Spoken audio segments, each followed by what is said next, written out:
오늘부터 이제 본격적인 수업 진행할 건데요. 오늘과 내일 이틀 동안 포토샵 기초를 알려드리면서 유튜브 채널 프로필 사진 그리고 배너 이미지를 함께 만들어 볼 겁니다. 그리고 앞으로 영상 진행하면서 영상 썸네일 그리고 영상 안에 필요한 이미지를 포토샵으로 만들기 때문에 포토샵 기초 내용은 제가 전달해 드립니다. 완전히 컴퓨터 그래픽스 과정처럼 그렇게 전문적으로 알려드리지는 못해요. 그럴 시간도 없고, 그리고 딱 영상에 필요한 정도만 제가 알려드리니까 혹시라도 더 깊이 있게 배우고 싶으신 분은 컴퓨터 그래픽스 과정 쪽으로 가서 배워보시면 좋을 거예요. 특히 포토샵 같은 경우는 요즘 실무에 많이 활용하죠. 업무에도 많이 활용하고 그래서 알고 계시면 도움 될 거예요.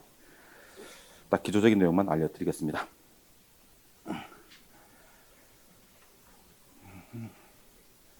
자, 요 순서대로 진행을 하다가 살짝 바꿀 수도 있어요. 요거 최대한 참고해서 진행을 하겠습니다.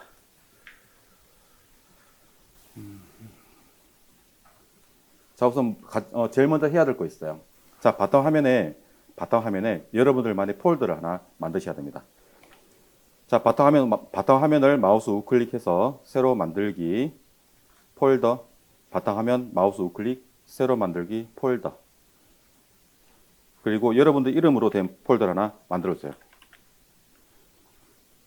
여러분 이름의 폴더 하나 만들어주세요. 여기 안에 필요한 소스를 다 저장하고 보관하시면 되고요. 나중에 수료하실 때 그대로 통으로 복사해 가시면 됩니다. 그리고 또 여기 이렇게 이름으로 된 폴더를 만들어 놓으시면 혹시라도 제가 컴퓨터가 고장이 나서 데이터를 백업해야 될 때 어느 분 건지 제가 구분하기 위한 용도로도 활용하고 있어요. 그래서 꼭 이름 적어놓으시고 닉네임 적지 마세요. 가끔 닉네임 적더라고 누가. 닉네임 적지 마시고 여기 안에 우리 이제 앞으로 작업할 거 저장하겠습니다. 자, 여러분 이름 폴더 들어가셔가지고 여러분 이름 폴더 들어가셔서 요 이름 폴더 안에도 또 폴더 하나 더 만들겠습니다. 이름 폴더 안에도 포토샵이라는 폴더를 포토샵 여러분 이름 폴더 안에 포토샵이라는 하이 폴더를 하나 만들어 놓으세요. 오늘 그 사진 좀 다운로드하고 편집하고 저장하게 할 거거든요. 저기다가 다운로드해서 저장하고 작업한 거 보관하시면 되겠습니다. 자, 포토샵 하기 전에 사진을 좀 구해 볼게요.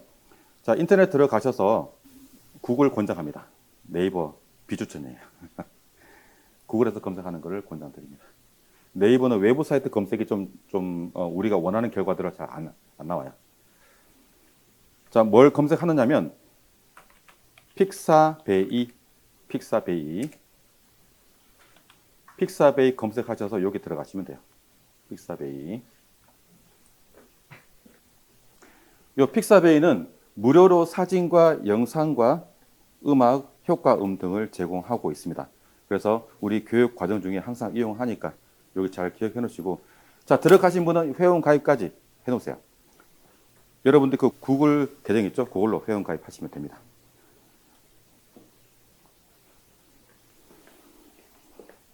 들어가신 분은 보기 대상을 사진으로 해가지고 사진 마음에 드는 거 한 2장, 3장만 다운로드 해 놓으세요. 마음에 드는 거 골라서 몇 개, 한 두 개, 3개만. 많이는 말고. 오늘 포토샵 할 때 소스로 사용할 거예요. 네, 잠깐 설명드릴게요. 요 다운로드 하는 거 잠깐 설명드리겠습니다. 요 픽사베이는 로그인 하지 않으면 하루에 3장만 다운로드 할 수 있는데, 특히 지금까지 한 장소에 여러 사람이 한 곳에서 할 때는 3사람만 다운로드 하시면 나머지 분들은 다운로드를 못하는 상황이 발생합니다. 그래서 가입을 했고요. 가입을 해도 무한정 다운로드 할 수는 없어요. 조금 제한이 좀 되더라고요. 그래도 가입을 하고 하는 게 좋아요. 자, 픽사베이 들어가면 위쪽에 검색창이 있고요. 검색창 보이고, 그리고 아래쪽에 보시면은 아래쪽에 여기에 사진, 일러스트, 벡터, 비디오, 음악, 음향 효과 여러 가지가 있습니다. 여기 우리 여기 다 사용할 거예요. 오늘은 여기 사진만 요거 이용할 거예요. 사진. 그래서 대상을 사진 누르시고 검색을 하셔도 되고요. 검색을 하셔도 되고 그냥 밑에서 보이는 거 골라도 됩니다. 사진을 클릭해서 들어가시면 오른쪽에 여기 다운로드라는 버튼이 보이고요. 다운로드. 요 다운로드를 눌러보시면 크기를 선택할 수 있게 나옵니다. 다운로드 누르시면 이렇게 크기 선택하는 거 나오는데요. 너무 큰 거는 하지 말고 한 적당한 거 한 요 정도만 요 사이에 중간 아무거나 하셔도 돼요. 저는 그냥 작은 거 요거 할게요. 1280. 그리고 요거 다운로드 누르시면 여러분들 컴퓨터의 다운로드 폴더에 들어가겠죠?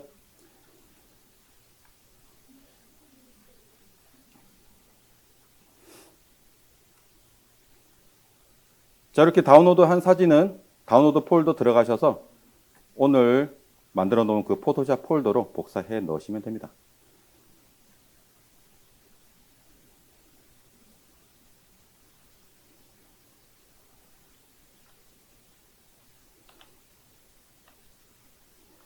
사진은 한 장, 두 장, 세 장 정도면 될 거예요. 많이는 필요 없고. 됐죠?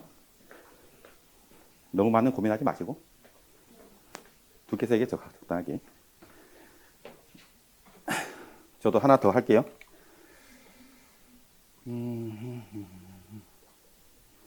다운로드 할 때 이렇게 뜰 거예요. 감사함을 전하세요 라고 뜨는데 이거는 전혀 신경 쓰실 필요 없습니다. 없고 특히 출처 같은 경우도 신경 쓸 필요 없고요. 그냥 쓰시면 돼요.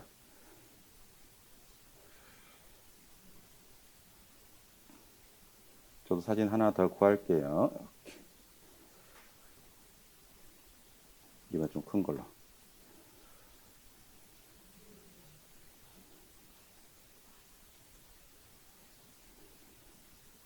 자, 다운로드 하신 분은 픽사베이 창 닫아버리시고요. 닫아버리시고. 자, 교재는 221쪽부터 시작하니까요. 교재 펼쳐놓고 함께 보시면 되겠습니다.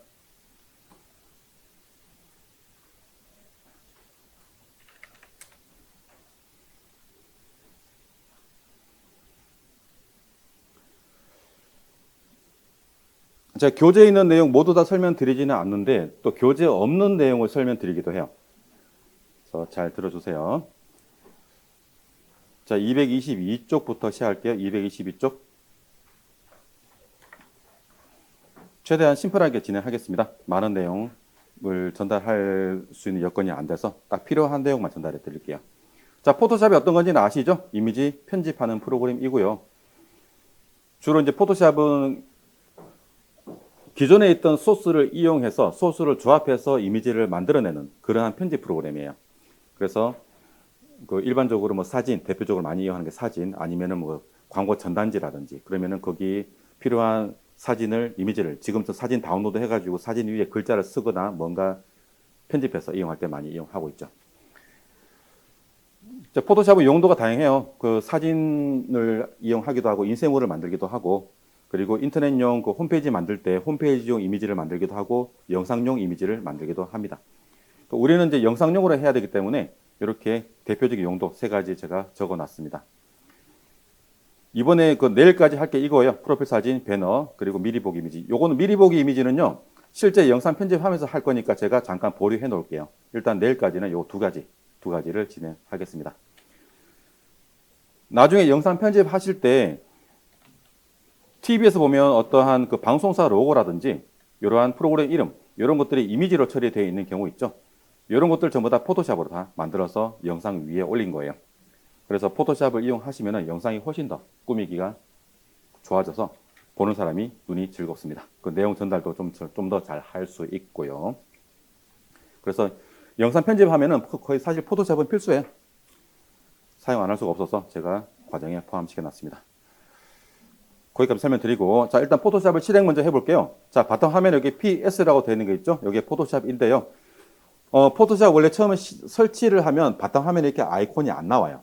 그 제가 좀 사용하기 편하게 꺼내 놓은 거니까 혹시라도 여러분들 PC에 설치했는데 바텀 화면에 아이콘이 없어. 그러면 어떻게 꺼내는지 물어보시면 제가 개인적으로 설명드릴게요. 자, 일단 포토샵 실행합니다.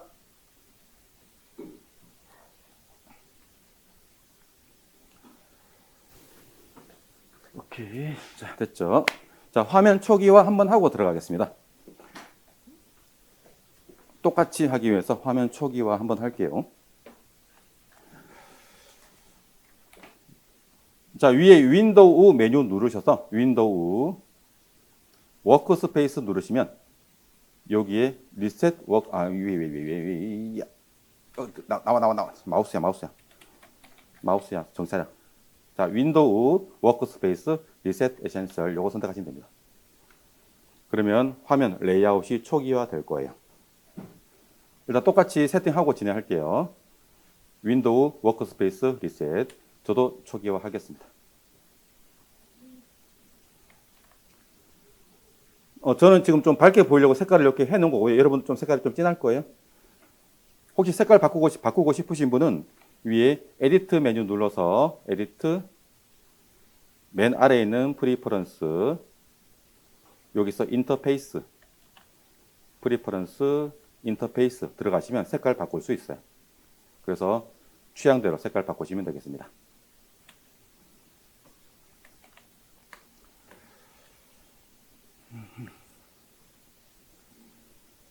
자, 일단 공통적으로 사용하는 부분을 좀 설정해 놓고 할 거예요. 자, 저를 따라서 똑같이 눌러 주시겠습니까? 자, 윈도우 메뉴 눌러서 윈도우 여기 어드저스트먼트 있죠? 요 체크되어 있는 거 클릭해서 체크 풀어버려요. 체크 풀어버리고 요건 우리 전혀 사용하지 않습니다. 됐고요. 다시 윈도우 메뉴 누르셔서 캐릭터 선택 그래 뭔가 하나 열릴 거예요. 윈도우 캐릭터 선택. 자, 그럼 이렇게 요 창이 열릴 건데요. 이 창을 이쪽으로 이동을 할 거예요. 자, 설명 잘 듣고 해주세요. 여기서 요 캐릭터라고 되어 있는 요게 탭이에요. 탭. 요 탭을 클릭해서 끌고 가면 이렇게 따라와요. 따라오는데 그대로 끌고 가는 상태에서 여기 위에 레이어라고 되어 있는 이쪽 위하고 여기 사이에 가면은 선이 하나 생길 건데요. 요 사이에 선이 생겼을 때 놓으시면 거기 속 들어가요. 끌고 가서 이렇게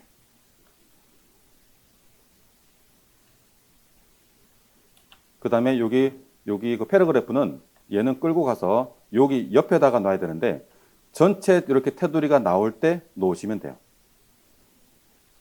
끌고 가서 여기 위에 놓고 이렇게 전체 테두리가 나왔을 때 놓으시면 이렇게 함께 붙어버립니다. 이 작업 기본으로 세팅해 놓고 저처럼 이렇게 구성되어 있으면 돼요. 자, 이렇게 포토샵은 이렇게 사용자가 필요한 기능을 화면에 마음대로 배치해서 사용할 수 있게 되어 있습니다. 자, 화면 구성 잠깐 볼까요? 교재 참고하면서 설명 들어주세요. 교재 223쪽입니다.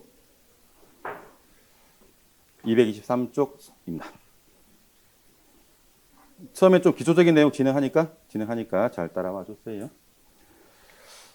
자, 가장 위에 메뉴가 있죠? 메뉴. 하나씩 눌러보시면서 어떤 메뉴가 있는지 눈으로 일단 봐보세요. 하나씩 눌러보시면서 어떤 메뉴가 있는지 그냥 위에 마우스 올리면 이렇게 펼쳐질 거예요. 기능을 다 알 필요는 없어요. 알 필요는 없지만 이렇게 메뉴 한번 눈으로 익혀 놓으시면 그래도 조금 익숙해질 거예요. 이러한 화면, 글자, 구성 이런 것들이 구성이 눈에 익으면 사용하시기 좀 편해집니다. 이렇게 상단에 메뉴가 있고요. 메뉴 아래에 있는 이 녀석들이 옵션 바라는 이름이 있는데요. 옵션 바.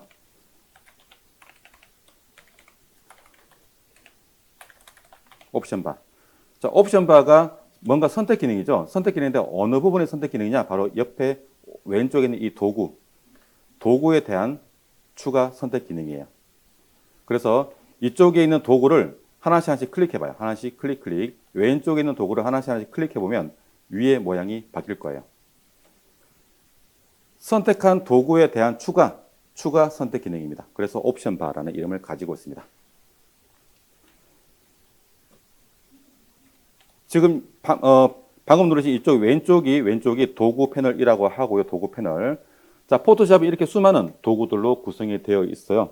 워낙 많은 그 활용도를 가지고 있기 때문에 이 도구들만 잘 활용하셔도 웬만한 기능은 다 이용할 수 있을 정도로 도구가 꽤 많습니다.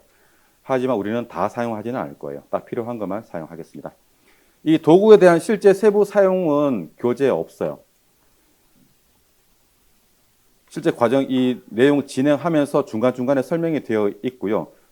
도구에 대한 설명만 따로 제가 모아놓지는 않았습니다. 그런데 제가 블로그에 만들어놨어요. 224쪽에 보시면 도구 명칭과 용도 적어 놓은 거 있는데요. 요 블로그 주소, 요거를 적으시면 되는데 요 주소 그대로 적으셔도 되고요. 잠깐 인터넷 들어가 보시겠어요? 인터넷 들어가셔서 제 블로그 크리에이터 요셉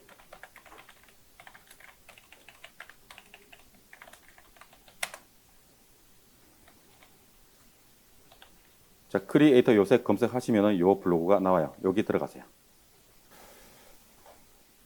자, 왼쪽 메뉴 쭉 찾아보시면 여기 포토샵이라는 메뉴가 나옵니다. 여기 들어가십시오.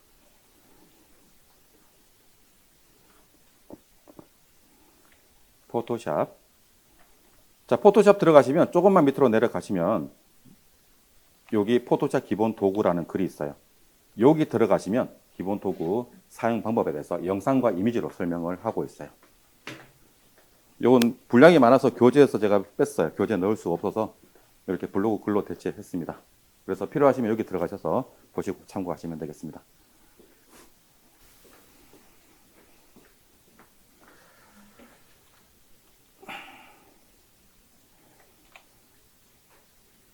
자, 이 글의 그 포토샵 기본 도구, 이 도구 명칭과 기본적인 기능에 대해서만 설명하고 있고요. 실제 활용하는 것에 대해서는 설명이 없습니다. 이렇게 딱 기본적인 설명만 있으니까 이거 참고하시면 되겠습니다.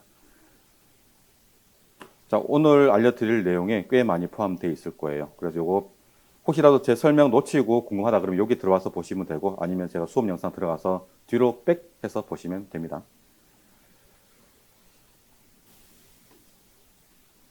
자, 다시 포토샵 열어 놓으시고요.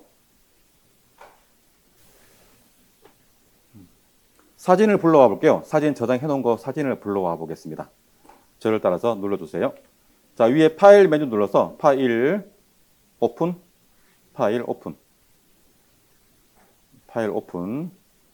자, 누르시고 이렇게 창 뜨죠? 창 뜨면 그냥 바탕화면 클릭. 그 다음에 작업 폴더 찾아 미안해요. 거기 포토샵 폴더 찾아 들어가시면 돼요. 이렇게 찾아 들어가시면 쉬워요. 바탕화면 클릭한 다음에 클릭해서 찾아 들어가는 게 훨씬 더 쉽습니다. 사진 아무거나 하나 클릭해서 열어주세요. 사진 클릭 선택 열기.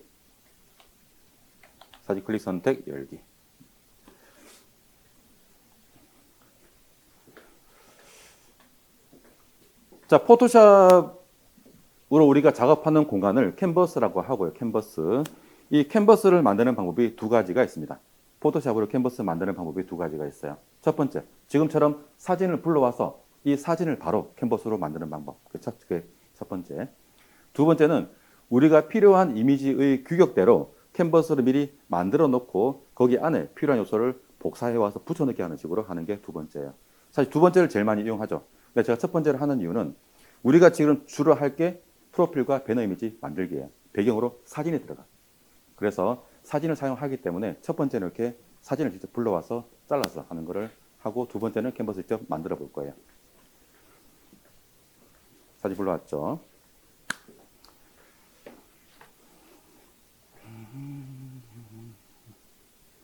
여기. 자, 위에 도구는요, 맨 위에 있는 이동 도구 기본 선택해 놓으세요. 항상 대기는 이동 도구예요. 나중에 다른 도구 이용하더라도 다른 도구 사용이 끝나면 항상 대기는 이동 도구 눌러서 대기해 놓으시면 되겠습니다.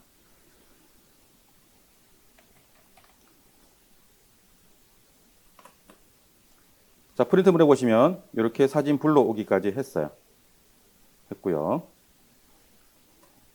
그 다음에 사진 크기 줄이기 방법을 알려드릴게요.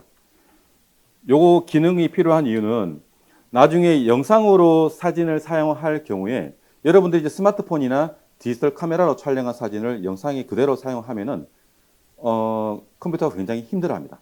그래서 일반적으로 영상에 맞게 사진 크기를 미리 줄여서 그 다음에 영상을 이용하는 게 좋아요. 그래서 이 기능은 알고 계셔야 되기 때문에 설명드릴게요. 여기 적어놓은 거는 메뉴예요. 메뉴. 이미지 메뉴 눌러서 이미지 사이즈 누르시면 됩니다. 자, 위에 메뉴에서 이미지 사이즈 눌러봐요. 이미지 사이즈. 요게 사진 크기 줄이는 기능이에요. 이미지 사이즈.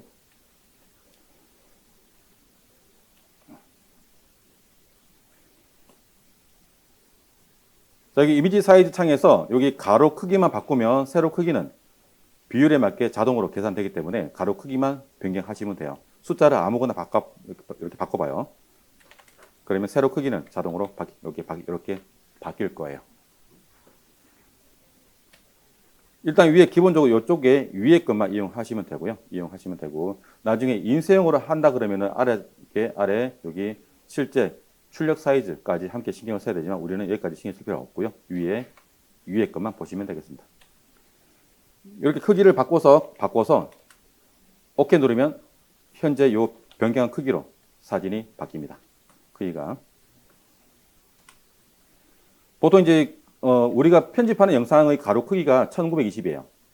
1920. 그런데 요즘 스마트폰이 뭐 1억 화소, 4억 화소까지 나오죠. 그러한 사진은요, 가로 크기가 기본적으로 10,000단위예요. 그래서 영상 편집하려고 하면 컴퓨터 엄청 힘들어요. 그래서 줄여야 돼. 그래서 이렇게 줄이는 기능 알고 계시고요.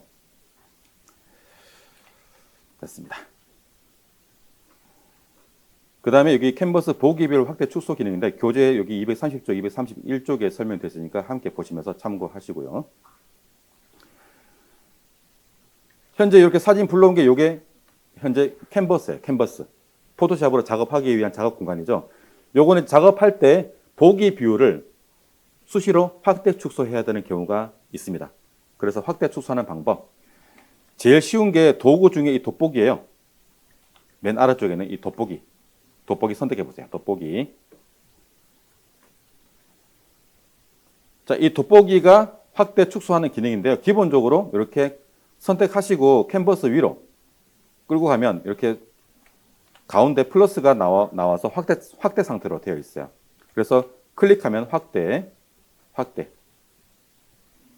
축소는 키보드 Alt키 누르면 여기 플러스가 마이너스로 바뀌어요. 그러면 축소.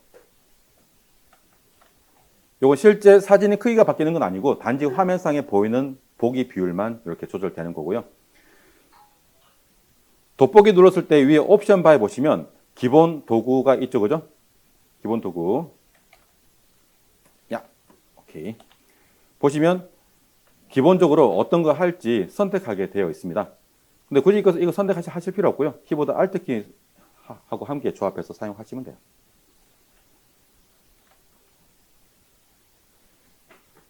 자, 돋보기는 이렇게 이용하시면 되고 그 다음에 Alt키 누르고 있는 다시 메뉴 여기 이동 도구 선택해 놓으세요. 이동 도구 선택.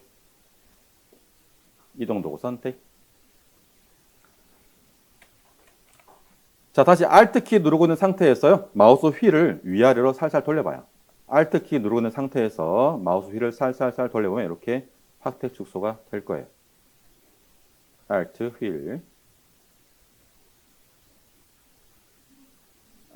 휠. 주로 이 기능을 많이 이용합니다. 또 있어요. 많아요. 키보드 컨트롤 키 누르고 있는 상태에서 키보드 상단의 플러스와 마이너스. 숫자 키패드에 있는 플러스 마이너스 아니에요. 키보드 상단의 플러스 마이너스. 이게 사실 정확하게 플러스 마이너스가 아니고 빼기와 는이에요.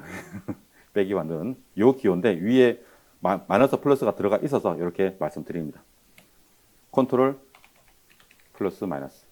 주로 이렇게 확대 축소를 하고 있고요. 이렇게 확대했을 때 만약에 여기를 작업하고 끝났고 이쪽에 작업해야 돼. 그러면은 이쪽으로 이동을 해야 되겠죠. 이동하는 방법. 자, 도구는 이게 손바닥이에요. 손바닥 선택. 그리고 캔버스 클릭해서 클릭 드래그. 마우스 왼쪽 버튼 누르고 있는 상태에서 이렇게 끌고 가시면 이렇게 이동할 수 있어요.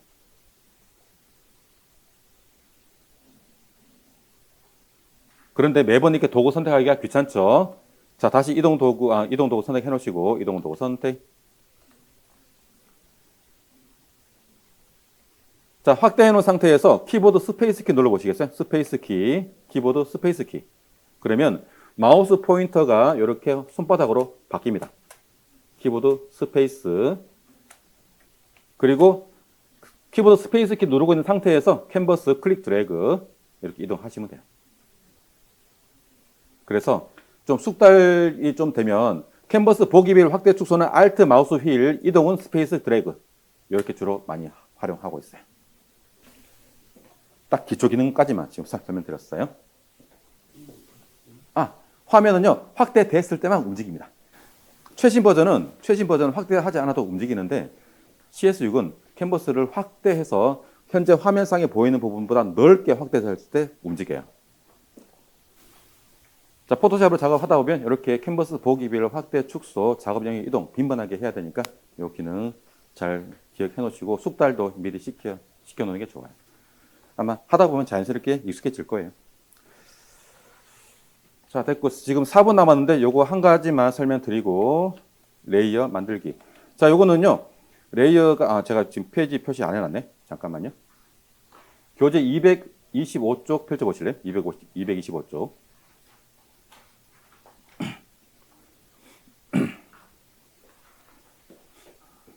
레이어. 예.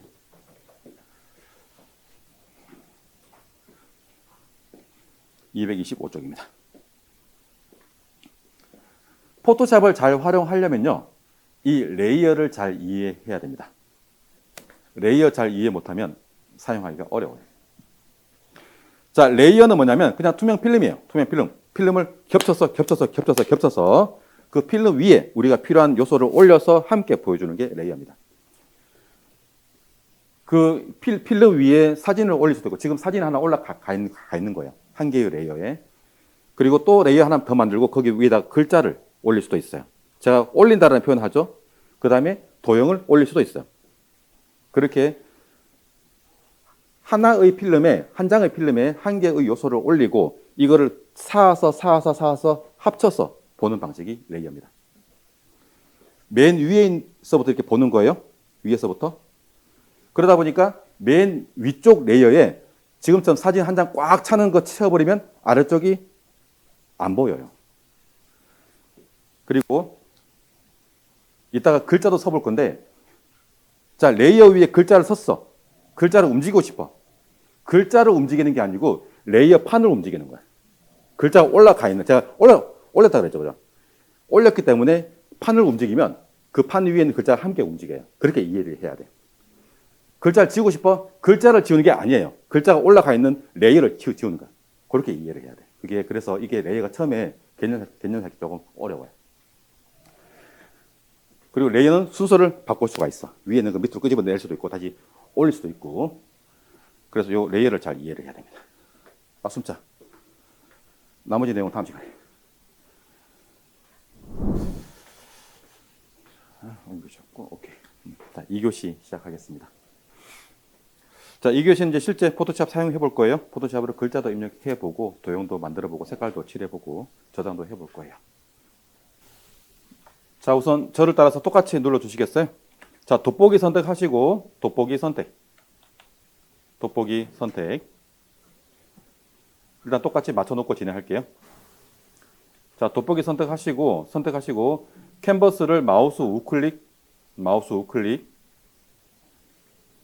그리고 여기서 액츄얼 픽셀 선택.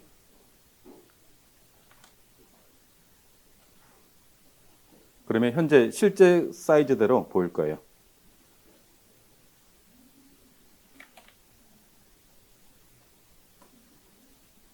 그리고 다시 이동 도구 항상 선택해 놓으시고요. 이동 도구 선택.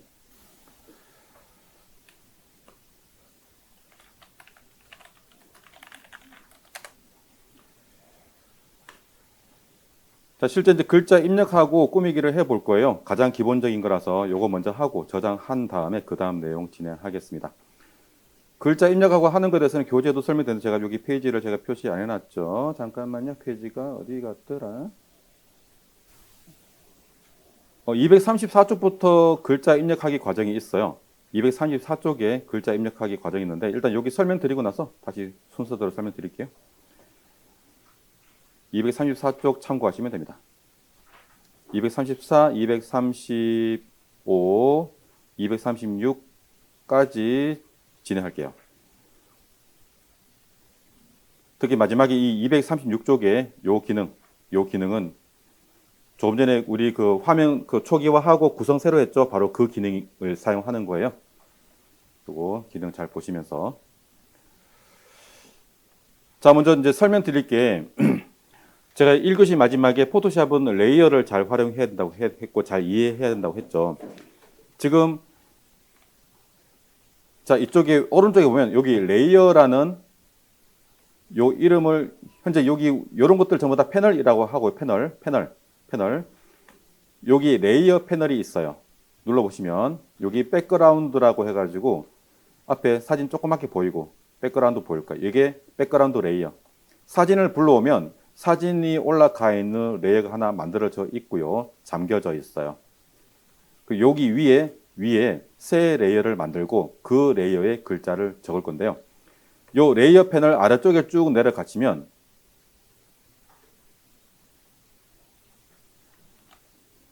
이런 도구들이 보이죠?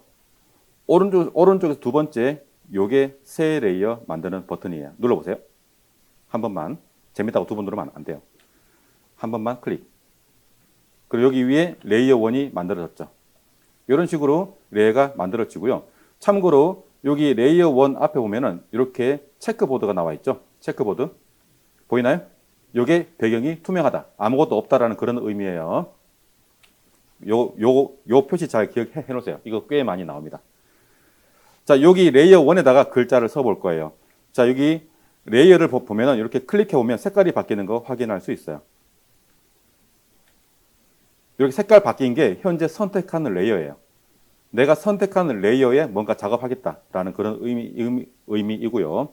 그래서 이 레이어 1 클릭 선택, 여기다가 글자를 적을 거예요. 선택했죠. 자, 도구 중에 여기 T라고 보이나? T 도구 클릭. T 도구 클릭.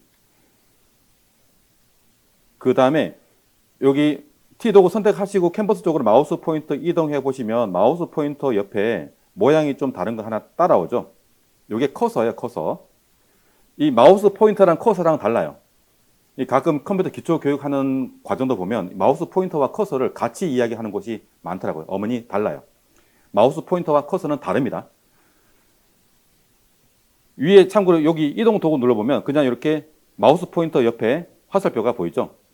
마우스 포인터 옆에 여기 이동 도구가 따라오고 글자 T 누르면 마우스 포인터 옆에 글자 입력하는 커서가 따라옵니다.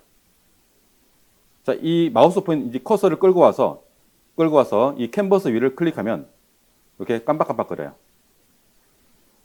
자, 포토샵은 문서 작성하는 프로그램이 아니에요.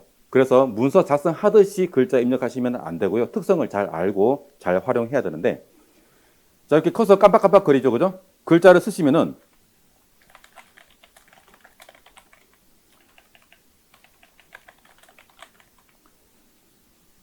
자, 글자 입력하는 건 똑같아요.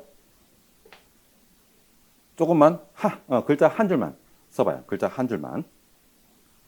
글자만 입력해 놓고 기다려 주시고. 글자 입력하시고. 자, 설명 잘 들어주세요. 자, 이렇게 포토샵에서 이렇게 글자 입력하고 나서 글자 속성이라든지 즉 색깔, 크기, 글자체 그리고 글자 위치를 변경하기 위해서는 이 글자 입력을 완료해야 돼요. 완료하는 거는요, 두 가지가 있어요. 위에 상단 옵션 바 보면은 요 기호 보이나요? 요게 완료 버튼이에요. 눌러보세요. 완료. 자, 글자 입력을 완료하고 나서 그 다음에 글자 따르다. 잠깐만요. 완료하고 나서 그 다음에 이동 도구 바꿔놓으세요. 이동 도구. 자, 이동 도구는 말 그대로 이동 도구예요. 이 글자가 있는 레이어를 클릭해서 이동하시면 글자 이동할 수 있고, 자, 그랬죠? 실제 글자가 이동하는 게 아니고 레이어가 이동하는 거다. 이렇게 위치 바꿔주시면 되고요. 자, 그리고 옆에 보면 이렇게 우리 캐릭터 패널 보이죠? 캐릭터 패널 눌러서 글자체, 글자 크기, 글자 색깔. 요 세 가지만 바꿔봐요. 글자체, 글자 크기, 글자 색상.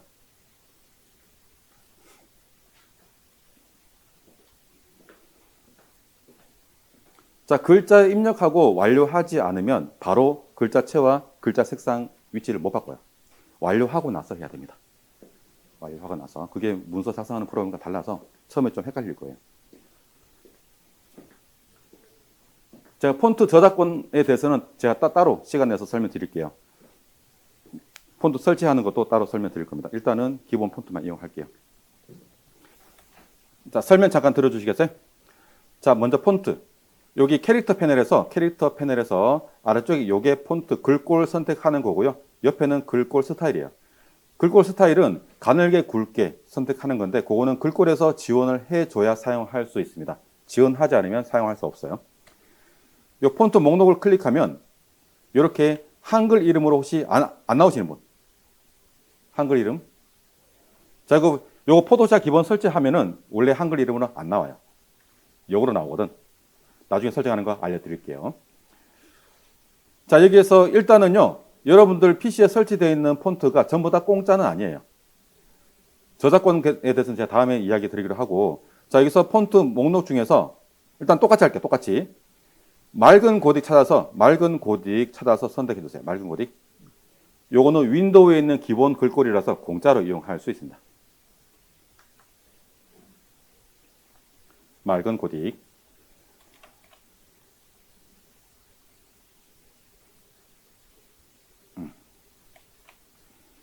이 맑은 고딕체는 옆에 스타일을 클릭해보면 스타일 클릭, 세미라이트, 가늘게, 레귤러, 보통, 볼드, 진하게 세 가지 스타일을 지원하고 있어요. 그래서 활용도가 좀 괜찮아요.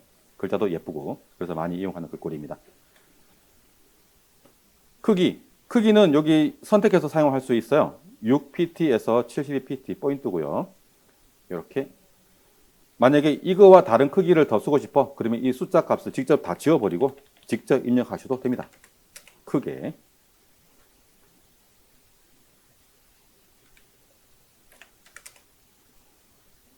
나머지 또 세부적으로 설명드릴게요. 일단 여기가만. 자, 그리고 글자 색깔은요. 여기 컬러 요거를 클릭하면 색깔을 바꿀 수 있는데 색깔을 클릭하면 이렇게 색깔 선택하는 창이 뜨고요. 이게 컬러 피커 창이에요. 컬러 피커 창. 이 컬러 피커 창 기능 잠깐 설명드릴게요. 가운데 있는 이 부분은 색깔 범위를 결정하는 거예요. 내가 어떤 색깔을 사용할지 그 색깔이 있는 곳을 먼저 일단 1차적으로 결정을 합니다. 그 다음 두 번째, 이쪽으로 넘어가서 이쪽에서 내가 실제 사용하고자 하는 색깔을 선택을 해요. 그리고 나서 마지막으로 OK 누르면 색깔 선택이 완료가 돼요.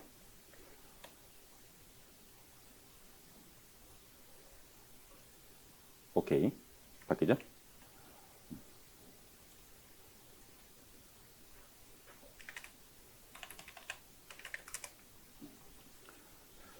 요 글자 세부 속성에 대해서는 교재 참고하면서 하시고요. 교재 기능에 대해서 설명을 다 하고 있어요.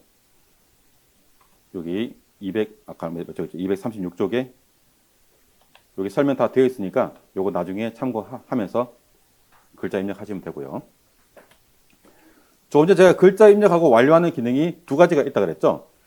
글자 수정하기 위해서는 다시 T 누르시고요. T 누르시고 타입 툴 글자 입력 도구 누르시고 글자를 클릭하시면 되는데 자 그냥 글자 대충 그냥 가운데쯤 클릭해요.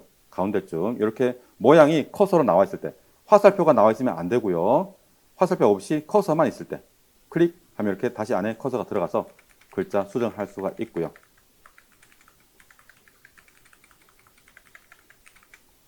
그 다음에 위에 옵션 바의 완료 버튼 말고 다른 도구, 예를 들어서 이동 도구를 선택하셔도 완료가 돼요. 이동 도구 선택하면 이렇게 완료가 되어버립니다. 그래서 이 두 가지 방법이 있으니까 둘 중에 아무거나 편리한 거 이용하시면 되겠습니다.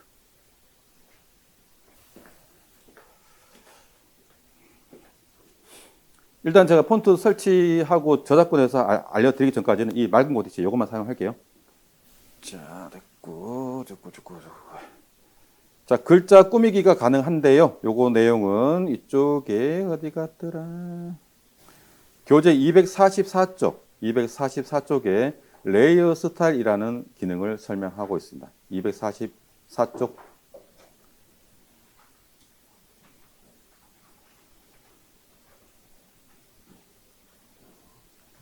자, 이 레이어 스타일이라는 기능은요, 말 그대로 레이어의 스타일을 지정하는 기능인데 여러 가지 속성이 있어요.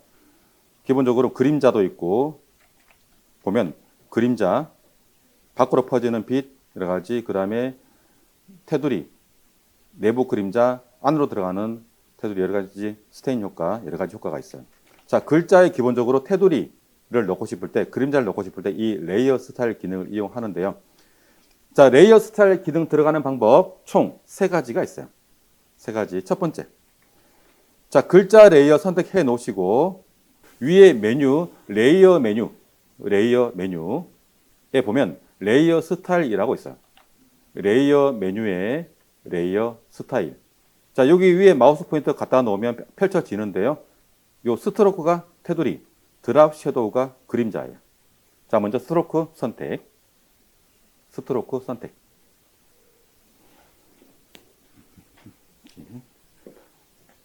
글자를 입력하고 글자를 좀 더 잘 보이게 하기 위해서, 돋보이게 하기 위해서 이렇게 테두리 넣기도 하니까 테두리 기능을 잘 기억해 놓으세요.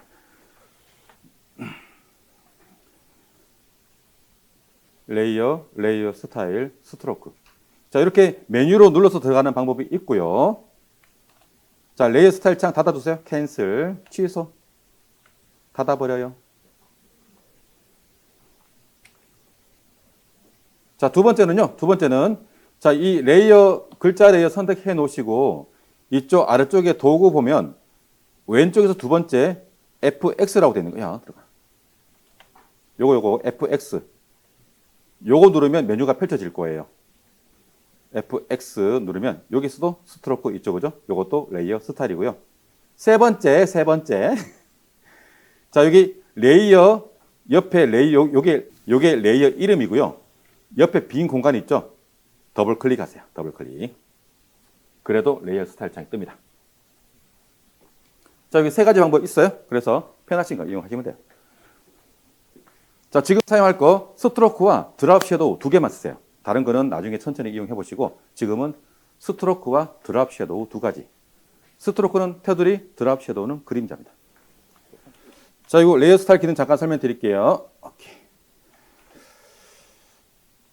자, 여기서 스트로크 그림자 테두리를 주고 싶다 그러면 앞에 체크하시고요. 여기 효과 이름을 클릭해야 여기에 대한 설정 내용이 나옵니다. 그리고 그림자라고 주고 싶어? 그림자 앞에 체크하고 사용하겠다 체크한 다음에 이 그림자 얘 이름을 클릭해야 설정할 수 있는 화면이 나와요. 이렇게. 그래서 설정하고자 하는 부분을 반드시 체크와 함께 이렇게 클릭 선택해 주시면 됩니다. 자, 스트로크 먼저 설명드릴게요. 스트로크. 자, 사이즈는 테두리 두께 적당하게 조절을 하시면 되고, 그리고 요거 포지션은 기본적으로 글자는 아웃사이드 하시면 됩니다. 인사이드 하지 마세요. 글자가 순간 색깔이 사라질 거예요. 포지션은 아웃사이드 하시면 되고요. 컬러는 여기서 요게 테두리 색깔이죠. 그래서 스트로크는 사이즈와 포지션, 사이즈, 포지션, 컬러 요 3가지만 건들면 되고요.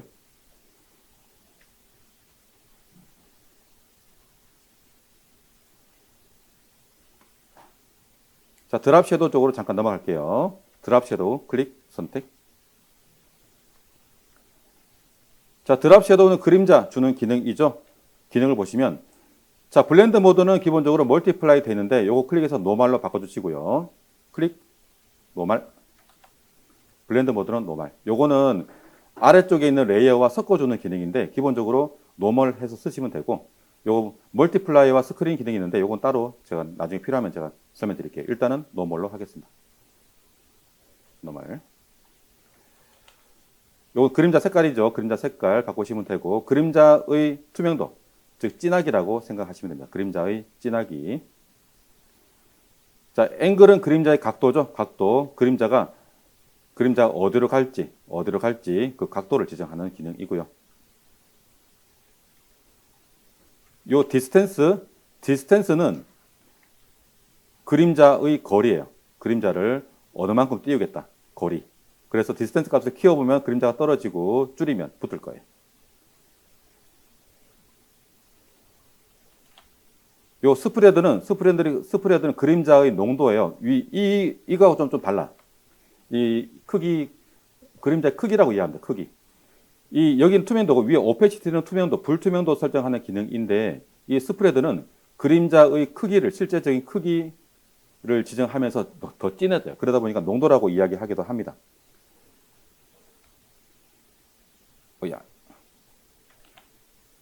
여기 아래쪽에 사이즈는 그림자의 부드럽게 퍼지는 정도. 그림자가 선명한 그림자도 있고 부드럽게 퍼지는 그림자도 있어요. 그래서 이 사이즈를 키우면 그림자가 훨씬 더 부드러워집니다. 나머지는 건들지 마시고 요것만 여기 스트럭처 요것만 사용하시면 되겠습니다. 그래서 이 스트로크와 그림자 설정 조금 해보시고 감을 잘 잡으세요. 이게 글자에만 적용되는 게 아니고 도형에도 적용할 수 있어요. 도형에도. 사진에도 적용할 수 있고. 그래서 실제 어떤 그런 프로필 사진, 배너 이미지, 썸네일 만들 때 많이 활용합니다. 대표적으로 글자에 많이 이용해요. 글자 좀 더 잘 보이게 하기 위해서. 자, 조금 만져보셨죠? 요 레이어 스타일 기능을 좀 더 설명드리고 저장하기 해볼게요. 자, 효과를 레이어 스타일을 적용하시면은 자, 레이어 스타일 적용해 보시면 여기 레이어에 적용되어 있는 효과가 보일 거예요. 보이나요?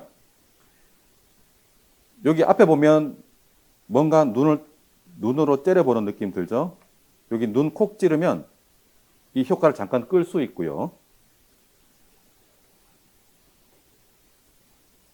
이렇게 눈 찔러서 효과를 끄고 켜고 할 수 있고요. 요건 앞에 레이어 앞에도 여기 눈이 쪼그죠? 이 눈은 잠깐 끄고 켜고 하는 기능이에요. 그래서 요 레이어도 잠깐 끄고 켜고 할 수 있는 그런 기능을 가지고 있습니다. 그리고 적용한 요 효과는 복사를 할 수 있는데요. 자, 레이어 하나 더 만들고 그리고 위에다가 새로운 글자를 적어보세요. 새로 만든 레이어에 새로운 글자를 적어봐요. T 누르고 글자 아무거나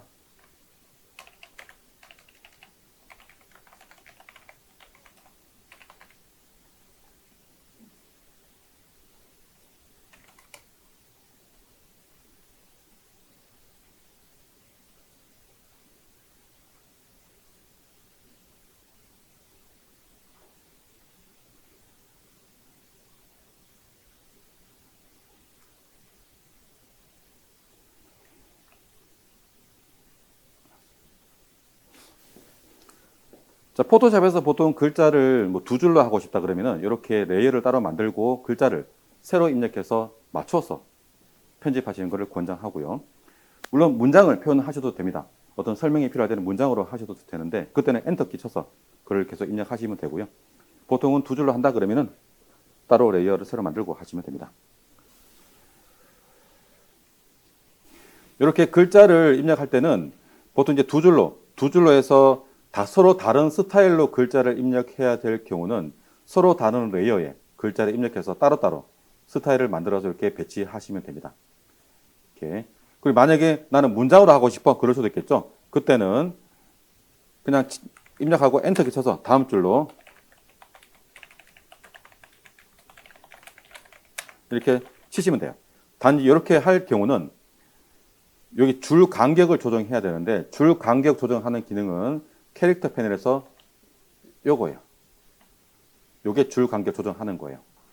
여기 항목 펼쳐가지고 오토가 있는데 기본적으로 오토 이용하시면 되고요. 자동. 그러면은 글자 크기에 맞게 자동으로 간격을 조정해 줍니다. 오토. 적당히 떨어져요. 만약에 나는 이게 더 띄우고 싶어. 그러면 이 글자 크기보다 더 크게 하면 돼요. 제가 지금 글자 크기가 지금 80이에요. 그러면은 값을 클릭해서 80보다 큰 값. 80을 하면 글자 크기가 똑같이 하면 딱 여기 딱 붙고요. 그 다음에 글자보다 크게 하면 90 해볼게요. 90. 그러면 입력한 크기만큼 떨어집니다. 줄 간격은 이걸로 조정하시면 되겠어요. 이걸로 줄 간격. 요거 이제 문장으로 입력할 때는 이렇게 이용하시면 되고요. 단지 이제 수정 편집하실 때 제목과 보조 제목 그런 식으로 두 줄로 표현할 경우는 따로 레이어에 만들어서 하시는 것을 권장드립니다. 잠깐 참고로 설명드렸습니다. 여기 기능이 필요한 분이 계셔가지고. 자, 레이어 스타일 복사하는 거 설명드릴게요. 요건 잠깐 봐주고 해주세요. 자, 이렇게 스타일을 적용해 놓은 레이어에 이 스타일을 위에 똑같이 쓰고 싶어. 똑같이. 그러면은 이 스타일을 복사해서 위에 붙여넣기 할 수 있어요. 레이어 스타일 적용하는 레이어를 마우스 우클릭, 카피 레이어 스타일, 스타일을 적용해 놓은 레이어를 우클릭해서 카피 레이어 스타일, 그리고 붙여넣기 하고 싶은 레이어 선택하시고, 다시 우클릭, 페이스트 레이어 스타일. 이렇게 효과 붙여넣기가 됩니다.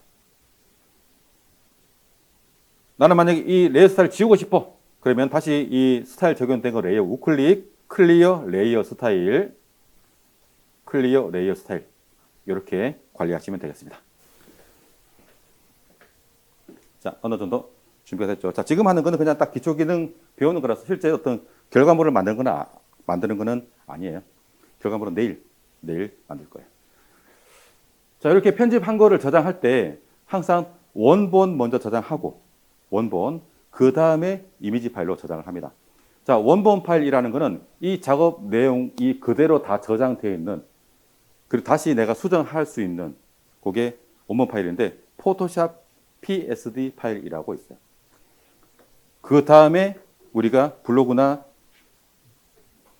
영상에 활용할 수 있는 이미지로 저장을 해야 되는데, 자, 먼저 저장 먼저 해볼게요. 자, 파일 메뉴 눌러서 파일 보면은 세이브가 있고 세이브 에즈가 있어요.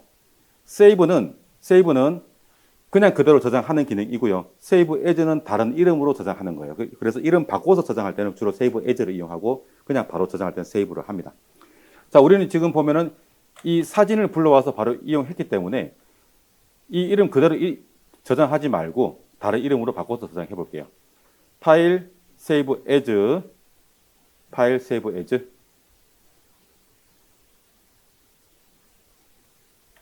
자, 이런 창이 뜨면은 맨 위에 저장 위치가 나오죠. 이게 포토샵 있는지 확인해 보시고, 만약에 다른 폴더이면은 바탕화면 클릭해서 다시 포토샵 폴더로 찾아 들어가시면 되고요. 그래서 항상 이런 창이 뜨면은 현재 내가 어디 있는지 확인해 보시는 습관 좋아요. 그 다음에 아래쪽에 보면은 여기 파일 이름과 포맷이 있어요.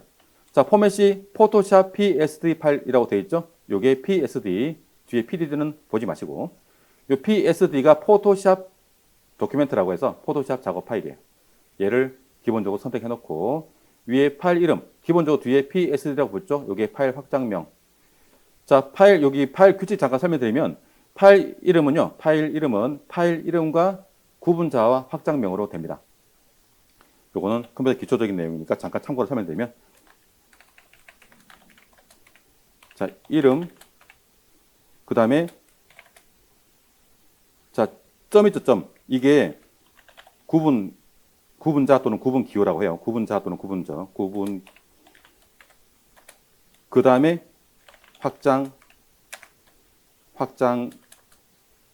또는 확장명. 이런 식으로 이름이 구분됩니다. 여기 보면 앞에 이름이 있고 뒤에 점이 있죠. 점이 구분 기호예요. 그리고 즉 이름과 이 확장명을 구분하기 위한 게 점이에요. 그래서 파일 이름에 점 찍으면 안 되겠죠? 요즘은 찍게 허용되는데 보통 안 찍는 게 좋아요. 그 다음에 뒤에 확장명 이렇게 나와요. 이 확장명을 보고 어떤 파일인지 확인할 수 있어. 자, 제가 퀴즈 하나 낼게요. 퀴즈.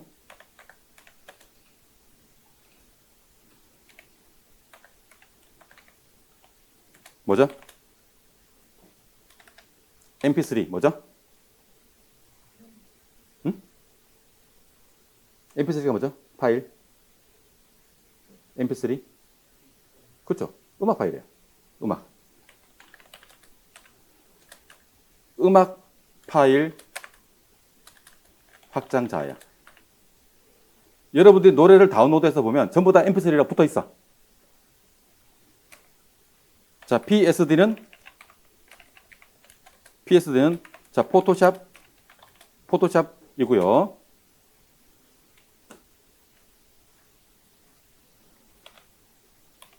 그다음에 이제 JPG와 PNG가 있어요. 요거는 이미지 파일이에요. JPG와 PNG. 그리고 나중에 또 이제 우리가 영상을 하죠. 영상하면 영상은 MP4, MOV 이렇게 두 가지가 있어요. MOV는 아이폰 사용하시는 분이 MOV로 주로 촬영될 거예요. 이렇게 확장명을 보고 어떤 파일인지 구분을 하는 거예요. 그래서 컴퓨터에서도 이 확장명이 바로 나오게 설정하는 게 좋아요. 이따가 알려드릴게요. 자, 일단 여기 포토샵 PSD 파일 먼저 선택해 놓으시고 그대로 이름을 바꿔서 해볼까요? 이름 선택해 가지고 다 지워버리고 그냥 연습이라고 적을게요. 연습. 뒤에 확장명은 굳이 안 적으셔도 자동으로 붙어져요. 그래서 그냥 이름만 적어줘요. 연습이라고. 자, 이름 적었으면 저장.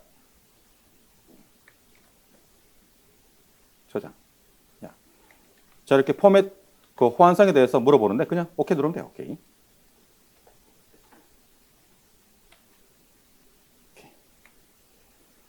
자, 그럼 여기 보면은 이름이 바뀌었을 거예요. 지금 여기 이름 보이는 이 부분이 캔버스 탭이라고 하고요. 캔버스 탭은 옆에 하나 더 만들어질 수 있고 또 다른 사진을 불러오면 옆에 또 하나 더 만들어져요. 그래서 눌러서 왔다 갔다 바꾸시면 되겠습니다. 자, 요거를 다시 이미지 파일로 저장할게요. 파일, 세이브, 에즈. 자, 지금 보면 세이브가 비활성화되어 있어. 세이브가 비활성화 되어 있는 이유는 이미 한번 저장했기 때문에. 저장할 게 없을 때는 못 눌러요. 자, 세이브 에즈, 파일, 세이브 에즈. 자, 위치 확인했죠? 포토샵 되어 있네요. 방금 저장한 게 이렇게 보여요. 자, 이제 저장할 거는 이미지 파일이에요. 그래서 여기 포맷 부분 있죠? 여기 포맷 클릭. 포맷 클릭해 보시면 선택할 수 있는 항목 중에 JPEG. 여기 보면 JPG라고 보이죠? 요거예요. JPEG. 참고로 PNG는 아래쪽에 있어요. PNG. 요 차이에 대해서는 나중에 설명드릴게요. 일단은 JPEG 선택. 포맷 클릭, JPEG. 자, 세 개 중에 위에 겁니다. JPEG. 똑같아요. JPEG 선택. 자, 그러면 여기 자동으로 확장명이 JPG로 바뀝니다. 바뀌었나요? 저장.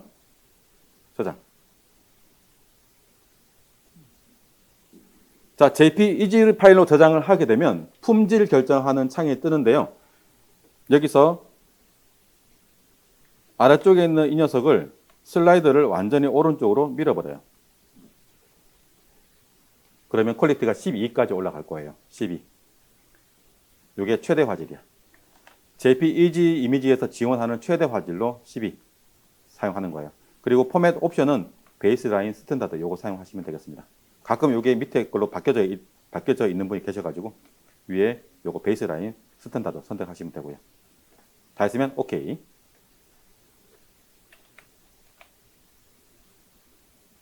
자, 포토샵 잠깐만 내려놓으시고 닫지는 말고 내려놓으시고 여러분들 포토샵 폴더를 열어봐요.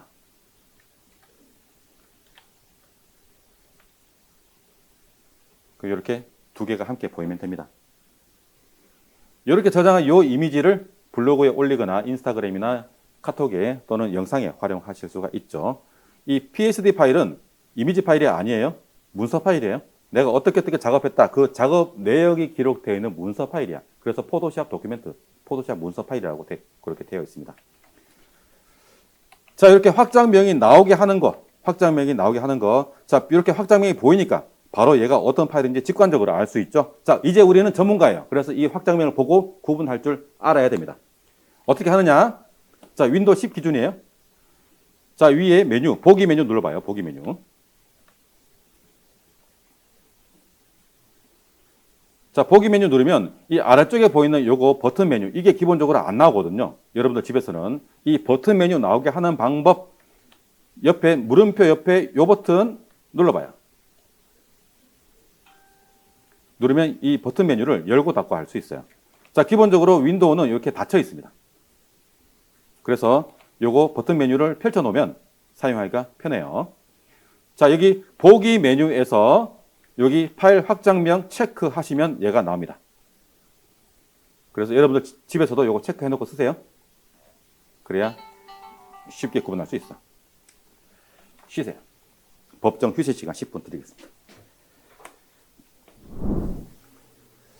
자, 1교시, 2교시는 딱 포토샵 기초, 아직까지 좀 남았어요. 3교시까지는 포토샵 기초예요. 그래서 그 1교시, 2교시는 딱 기초적인 내용, 사진 불러와서 크기 줄이고, 캔버스 보기 위로 확대, 축소, 이동, 글자 쓰고 꾸미는 거, 레이어 스타일 이용하는 거, 저장하는 것까지 해봤습니다. 자, 실제 포토샵으로 이제 캔버스를 만들 때 만약에 프로필 사진이나 배너 이미지를 만들어야 된다 그러면은 이런 식으로 사진을 하나 구해서 불러와서 그냥 사진 위에 글자 쓰고 바로 사용하는 경우도 많아요. 그래서 그렇게 알려드렸고, 자, 이제 3교시에는 실제 캔버스를 만들어 볼 거예요. 자, 우리가 우리 입맛에 맞게 캔버스 만들고 그 다음에 거기에 맞게 사진을 갖고 와서 조금 편집다운 편집을 해 볼게요. 아마 요 내용은 내일과 모레, 내일 진행할 계획입니다. 자, 포토샵 다시 열어 놓으시고,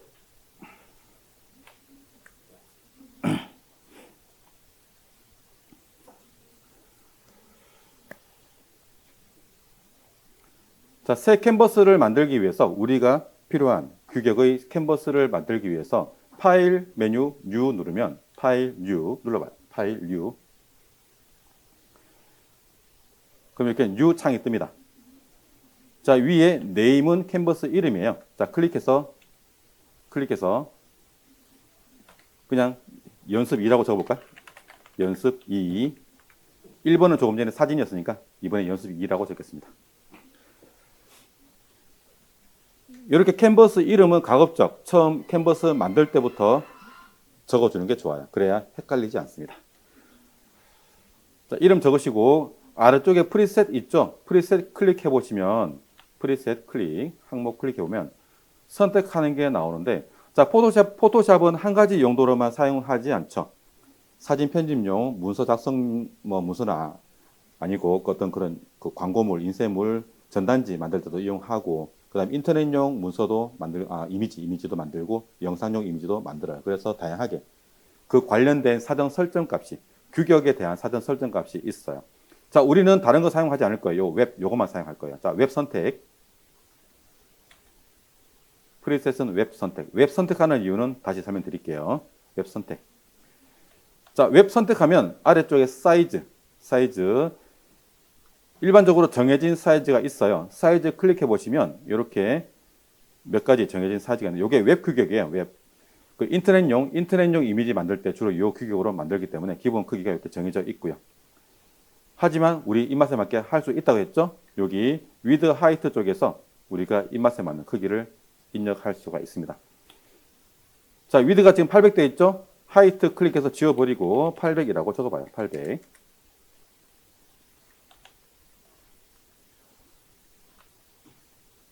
자, 아래쪽에 하이트를 800이라고 값을 바꾸니까 위에 프리셋이 어떻게 바뀌었죠? 커스텀으로 바뀌었죠. 사용자 정의로 바뀌었습니다. 이게 정상이에요. 여기 요 내용 잠깐 설명드리면, 우리가 만드는 이미지는 인터넷용이에요. 즉 웹용이라는 거지. 웹용. 그래서 단위가 픽셀로 되어 있어야 됩니다. 픽셀로.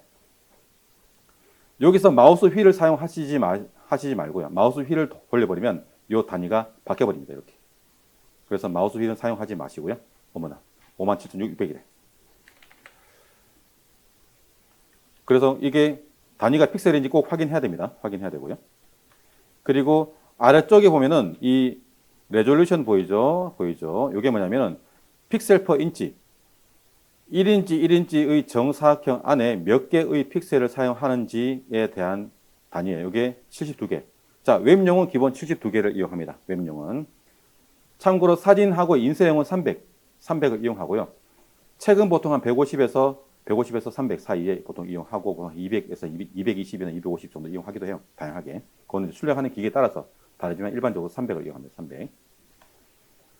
일단 웹용은 72라고 기억하고 계시면 되겠습니다.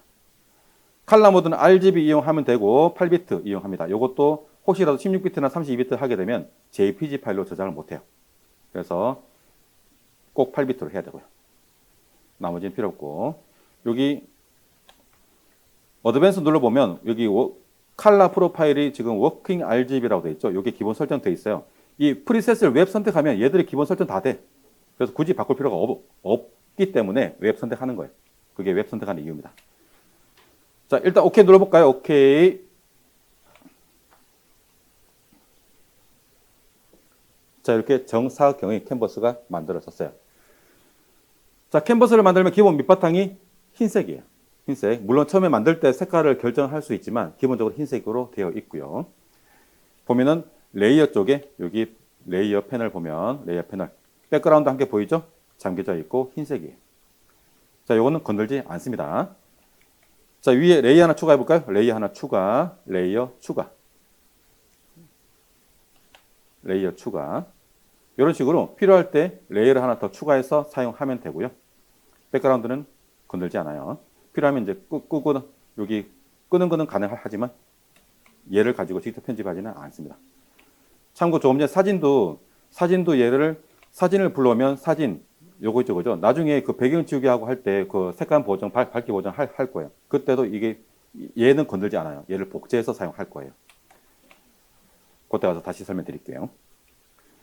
자, 이렇게 만든 캔버스에 사진을 바로 불러와서 여기 이 캔버스에 맞게 잘라서 넣어야 되는데, 자, 조금 전에 이 사진 말고 사진 하나 더 있죠? 다른 사진 불러와요. 다른 사진. 파일 오픈, 파일 오픈. 다른 사진을 불러와요. 다른 사진. 열기.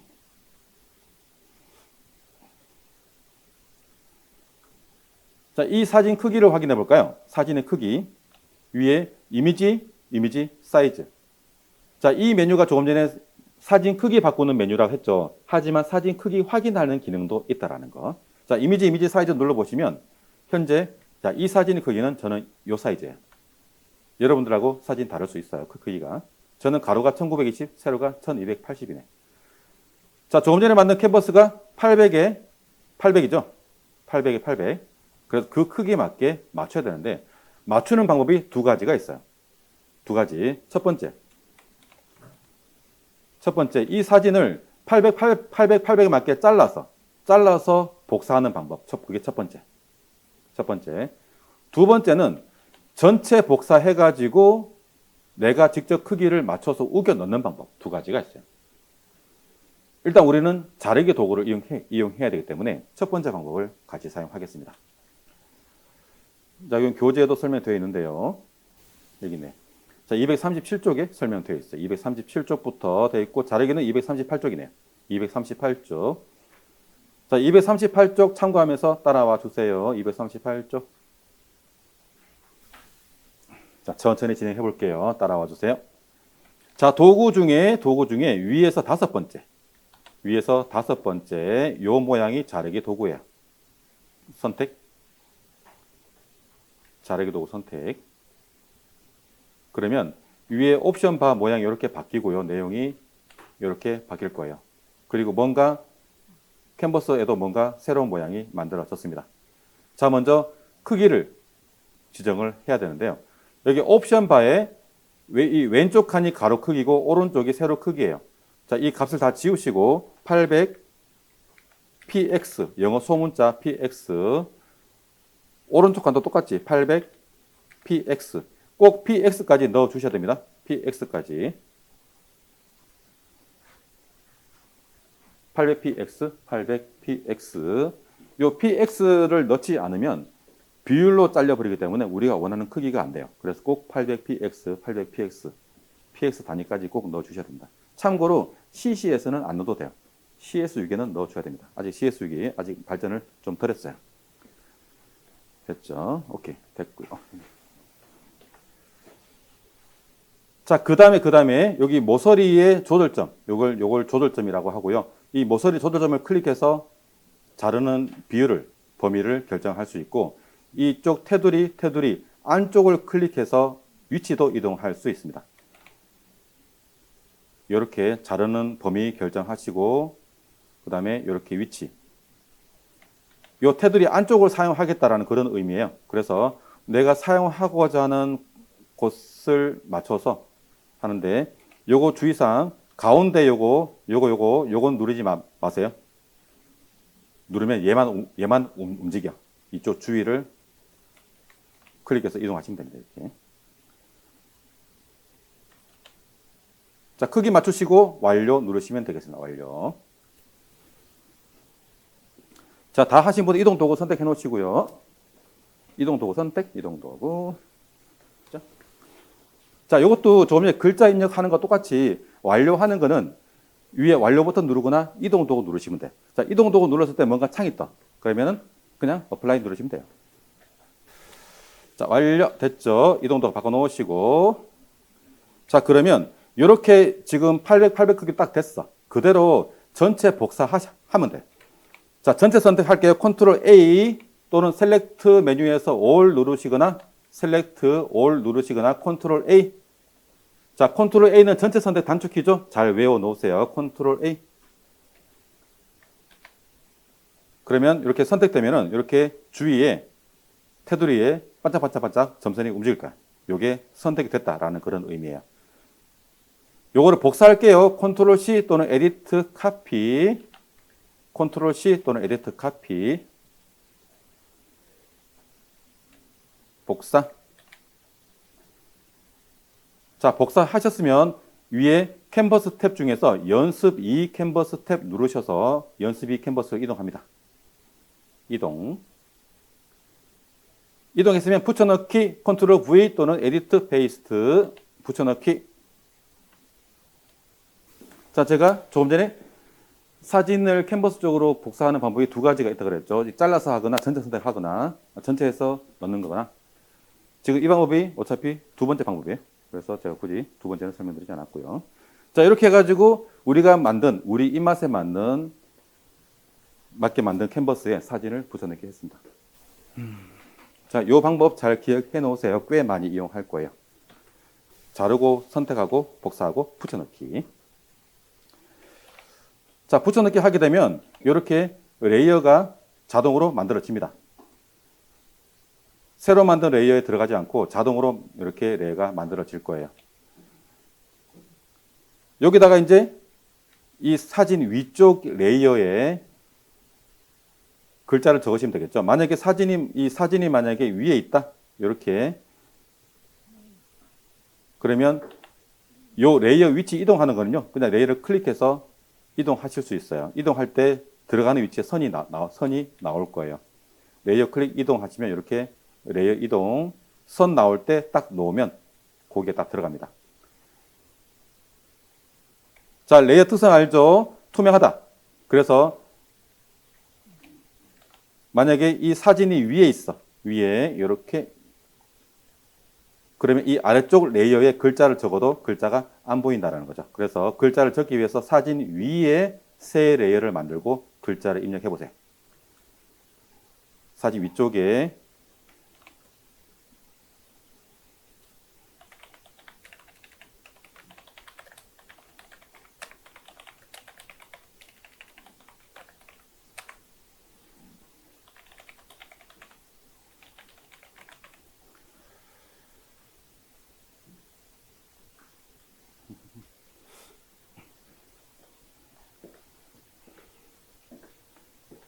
캔버스 만드는 방법 두 가지 다 알고 계셔야 됩니다. 둘 다 활용하는 기능이에요. 그래서 상황에 맞게 활용하시면 됩니다. 자, 기능 한 가지만 더 설명드리고 잠깐 시간 드릴게요. 지금 제가 글자를 이렇게 세 줄로 만들었어요. 세 줄인데 각각의 한 줄을 개별로 레이어를 만들었습니다. 이렇게 만들고 나서 해당 글자가 있는 레이어를 선택을 하고 이동과 속성 설정을 하는 것은 이동과 속성 설정을 해야 되고요. 그리고 만약에 얘들을 정렬을 해야 되고 싶을 때가 있죠. 가운데나 아니면 이 간격을 일정하게 하거나 아니면 왼쪽 정렬, 오른쪽 정렬을 하고 싶을 때가 있을 거예요. 그때 정렬 기능을 사용하는 방법 잠깐 알려드릴게요. 어차피 우리가 또 이게 사용해야 돼. 자, 정렬 기능은 교재에 나와 있는데요. 교재 245쪽에 정렬 기능에 대해서 설명이 되어 있어요. 245쪽에 간단하게 설명되어 있어서 제가 좀 더 풀어서 설명드릴 거예요. 자, 정렬하고자 하는 레이어를 다 선택을 하는데요. 키보드 컨트롤 키 누르고 있는 상태에서 선택이 안 된 레이어를 클릭하면 이렇게 함께 선택됩니다. 만약에 맨 첫 번째가 클릭해 놓고 맨 마지막 거를 Shift 누르고 클릭하면 가운데 게 함께 선택됩니다. 이거는 컴퓨터 기초 기능이기도 하죠. 키보드 컨트롤 키는 중복 선택. Shift 키는 처음 선택해 놓고 마지막 Shift 클릭하면 가운데가 함께 선택. 이렇게 컴퓨터 기초 기능이 함께 활용되고 있습니다. 자, 이렇게 정렬하고자 하는 레이어를 선택해 놓으시고요. 선택해 놓고 위쪽이 이동 도구 선택되어 있는 상태에서 상단 옵션 바 보면 이렇게 정렬 도구가 활성화되어 있는 것을 볼 수 있어요. 이 정렬 기능 모양 잠깐 설명드리면 이렇게 모양이 이렇게 되어 있죠, 그죠? 자, 이쪽 박스가 개체예요, 개체, 오브젝트. 자, 개체라는 것은 이 레이어 위에 올려놓은 사진, 글자, 도형 이러한 것들을 개체라고 합니다. 개체. 그래서 지금 3개의 레이어를 선택을 했고 이 3개의 레이어는 글자가 각각 올라가 있죠. 즉 글자가 개체인 거예요. 즉 이 개체를 정렬하는 방식인데 선은 정렬 기준이에요. 첫 번째 보면 선이 위에 있죠. 위로 깔맞춤하겠다라는 그런 의미이고요. 두 번째는 선이 가운데 있죠. 정중앙으로 깔맞춤하겠다라는 그런 의미예요. 자, 그러면 이 모양 잘 보시면 어느 정도 짐작 가능한데, 자, 특히 이쪽은요. 이 녀석은 개체 사이사이를 간격을 일정하게 정렬하는 균등 정렬 기능이에요. 자, 저는 글자가 지금 이렇게 세로로 배열되어 있습니다. 세로로 배열되어 있을 때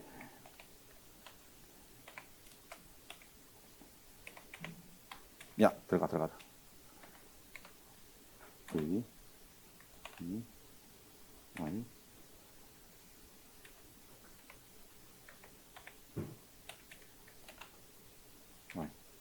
이런. 오케이. 자, 요 사이 글자 여기 줄 간격 요 사이 있죠. 여기를 간격을 일정하게 하고 싶어.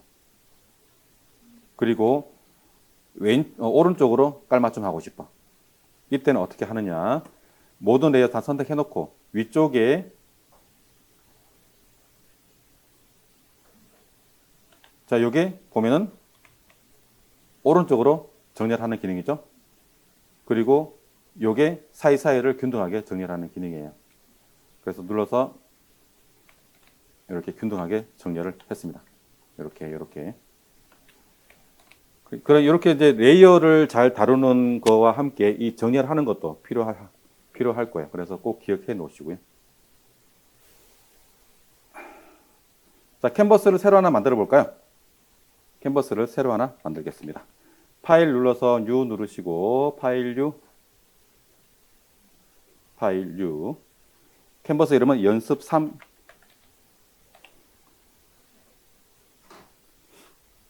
조금 전에 한번 만들어 놨기 때문에 그 크기 그대로 있을 거예요. 크기 그대로 800 돼 있죠? 오케이 눌러요.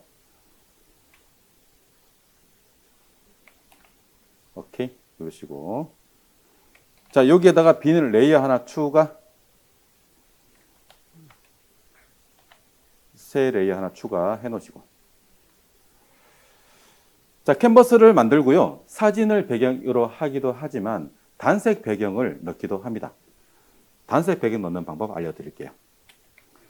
자, 여기 방금 만든 이 레이어에 전체적으로 색을 칠할 거예요. 그래서 먼저 칠할 색을 찾아줘야 되겠죠. 자, 도구 중에 맨 아래쪽에 위에 거. 요게 뭐냐면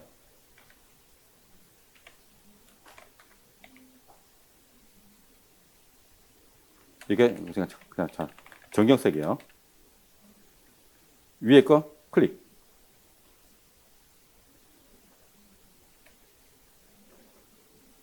그러면 칼라 피크 창이 뜹니다. 자, 칼라 피크 창 뜨면은 배경색을 사용하고 싶은 거를 선택하는데 요거는 잠깐 참고로 설명드리면, 자, 배경색으로 사용하는 색깔은 채도가 낮은, 즉 눈부시지 않은 색깔을 선택하는 게 일반적이에요.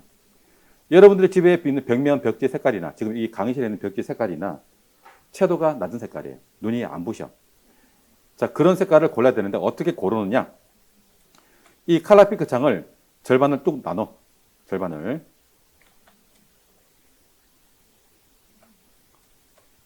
그러면 이 흰색과 검은색이 있는 쪽이 채도가 낮은 색깔이에요. 그래서 채도가 낮으면서 밝은 색깔은 흰색 쪽으로, 채도가 낮으면서 어두운 색깔은 검은색 쪽으로 선택하시면 돼요. 이 중앙 경계선은 넘어가지 않고 이쪽 흰색과 검은색 쪽의 색깔을 선택하면 된다라는 그런 말이죠. 그래서 배경색으로 사용하고 싶은 색깔을 골라봐요.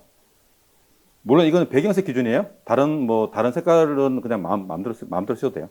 이건 배경색 기준이에요. 배경색.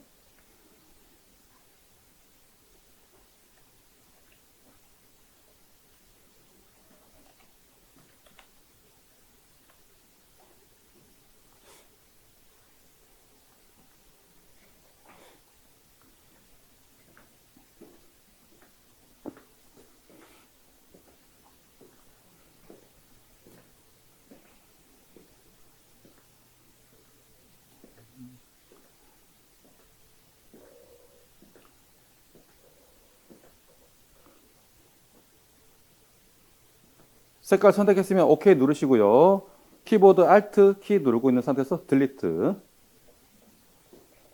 Alt 딜리트, Alt 딜리트, 딜리트, 오케이. Alt 키 누르고 딜리트 키 누릅니다. 네, 그러면 그 색이 채워집니다. 원래 색칠하는 도구가 페인트 도구가 있어요. 페인트 통 도구가 있는데 이렇게 키보드 Alt 딜리트로 빠르게 할 수 있습니다. 참고로 컨트롤 딜리트는 배경색을 칠하는 거예요. 컨트롤 딜리트도 눌러봐요. 교재 없어요. 이 설명은 교재 없어요. 그 제가 프린트물에 적어놨을 거예요. Alt 딜리트, 단색 배경 만들기, Alt 딜리트. Alt 딜리트는 위에 전경색을 칠해주고 컨트롤 딜리트는 배경색으로 칠해줍니다. 이런 차이점이 있고요. Alt 딜리트. 이게 단색 배경 만드는 방법이에요. 단색 배경. 실제 단색 배경도 많이 이용합니다. 그래서 제가 기능 알려드렸어요. 요거 사용하시면 되고. 차이점? 용도에 따라 달라.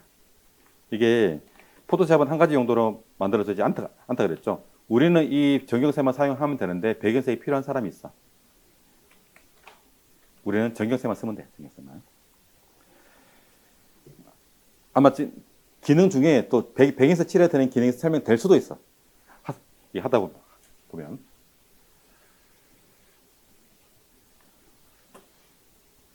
자, 여기다가 도형 하나 그려볼게요. 도형. 자, 레이어 하나 추가해 주시고, 레이어 추가. 도형 만드는 방법이 두 가지가 있어요. 두 가지. 도형 도구를 이용하거나 마크 툴을 이용하는 건데, 지금은 도형 도구를 알려드릴게요. 자, 손바닥 위에 보면은 이렇게 박스 모양 보이나요? 박스 모양? 자, 요거를 마우스 우클릭 해봐요. 마우스 우클릭. 그러면 이렇게 모양이 펼쳐집니다. 참고로 도구 옆에 이렇게 오른쪽 아래 조그만 점 보이죠? 요거는 추가 기능이 이런 식으로 숨겨져 있다라는 그런 의미예요. 그래서 이런 도구 위에서 마우스 포인트 마우스 포인터 올리고 우클릭하면 이렇게 메뉴가 펼쳐집니다. 자, 요게 도형 도구, 도형 그리는 도구예요. 직사각형, 모서리가 둥근 직사각형, 원, 육각형, 선, 알쏘는 모양. 이렇게 다양한 모양을 그릴 수가 있습니다. 일단 여기 렉트앵글 툴 선택하시면 직사각형 그릴 수가 있겠죠. 자, 렉트앵글 툴 클릭 선택. 그리고 자, 도형 그리는 방법이 두 가지가 있는데요. 클릭 드래그해서 그리는 방법. 첫 번째. 두 번째는 캔버스를 클릭한 상태에서 값을 입력하는 게 두 번째입니다. 대충. 그리고 위에 옵션 바 보면은 옵션 바에 얘가 나와요. 필, 스트로크. 자, 필은 면 색깔, 스트로크는 테두리 색깔이에요. 자, 위에 필 칼라, 필 클릭해 보실래요? 필 여기서 색깔 부분 클릭. 색깔 부분 클릭. 그리고 이렇게 색깔 선택하는 거 나오죠. 자, 일단 여기 배경색하고 다른 색깔 아무거나 골라봐요.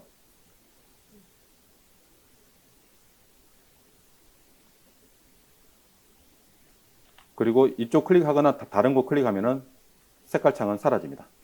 만약에 테두리 넣고 싶어 그러면 테두리 색깔, 테두리 두께, 테두리 스타일 결정할 수가 있습니다.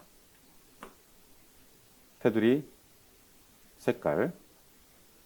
나는 만약에 테두리 쓰기 싫어 그러면은 어디 여기 사선 여기 색깔 없음 노 컬러 기능이에요. 얘 선택하면 색깔이 빠집니다. 즉 테두리가 빠지는 거예요. 면 색깔도 요거 사선 선택하시면 면 색깔 빠집니다.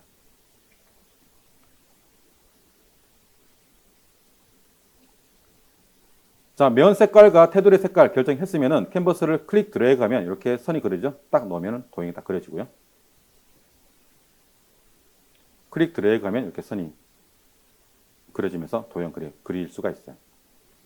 자, 첫 번째 막 그리는 거. 막 그리는 거. 두 번째는 캔버스 클릭. 캔버스 클릭. 자, 캔버스 클릭하면 이렇게 크리에이트 렉트앵글이라는 창이 떠요. 정확하게 크기를 입력할 수가 있어. 200, 200. 여기는 px 굳이 입력하지 않아도 돼요. 그냥 자동으로 들어가요. 숫자 입력하고 OK 누르면 이렇게 도형이 딱 만들어집니다.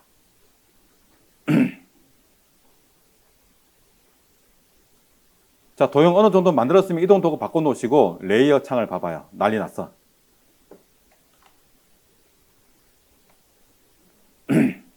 도형을 새로 만들 때마다 레이어가 새로 만들어졌을 거예요. 여기 자동으로 만들어지는 거예요. 그래서 만약에 도형을 이동하고 싶어 그 도형이 있는 레이어 선택해 놓고 이동하시면 되고요.